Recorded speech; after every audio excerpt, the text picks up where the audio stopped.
हिंदू धर्म के अनुसार प्रत्येक वर्ष आषाढ़ माह के कृष्ण पक्ष की एकादशी तिथि को व्रत रखा जाता है, जिसे योगिनी एकादशी के नाम से जाना जाता है। इस व्रत को करने से 88,000 ब्राह्मणों को भोजन करने के बराबर का फल मिलता है। इसीलिए इस व्रत का अपना विशेष महत्व है।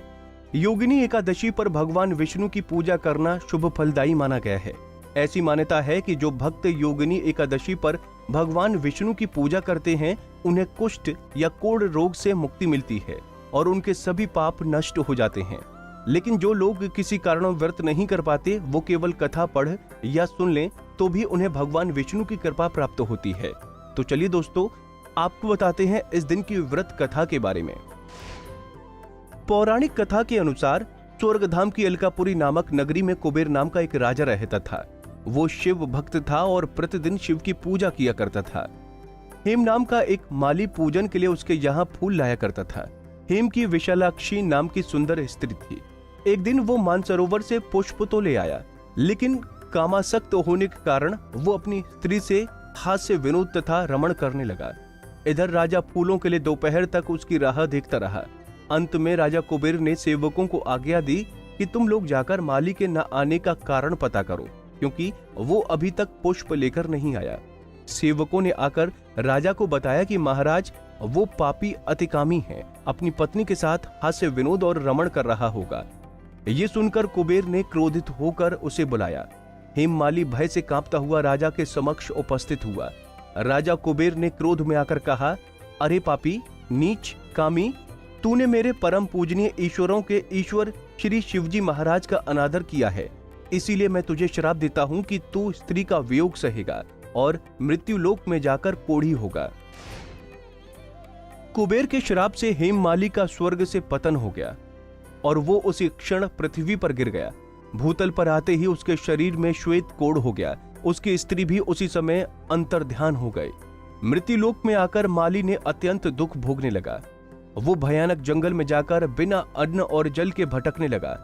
उसको रात्रि में भी निद्रा नहीं आती थी, परंतु शिवजी की पूजा के प्रभाव से उसको पिछले जन्म की स्मृति का ज्ञान अवश्य रहा। इसी तरह से भटकते भटकते एक दिन वो ऋषि मार्कंडे के आश्रम में पहुंच गया। ये ब्रह्मा से भी अधिक वृद्ध थे और जिनका आश्रम ब्रह्मा की सभा के सामने लगता था। वहां जाकर हेममाली उनके पैरों में गिर पड़ा। उसे देखकर मार्कंडे ऋषि ने कहा, तुमने ऐसा कौन सा पाप किया है जिसके प्रभाव से तुम्हारी ये स्थिति हो गई? तब हेममाली ने सारा वृतांत कह सुनाया। ये सुनकर ऋषि बोले, निश्चित ही तूने मेरे सम्मुख सत्य वचन कहे हैं, इसलिए तेरे उद्धार के लिए मैं एक व्रत बताता हूँ। हेममाली को श्राप मुक्ति का उपाय बताते हुए ऋषि मार्कंडे कहते हैं कि यदि तू आषाढ़ मास के कृष्ण पक्ष की योगिनी नामक एकादशी का व्रत विधि पूर्वक करेगा तो तेरे सारे पाप नष्ट हो जाएंगे। उनके ऐसे वचन सुनकर हेममाली अत्यंत प्रसन्न हुआ। उसने मुनि को साष्टांग प्रणाम किया। इसके बाद हेममाली ने मुनि की कथा अनुसार विधि पूर्वक योगिनी एकादशी का व्रत किया।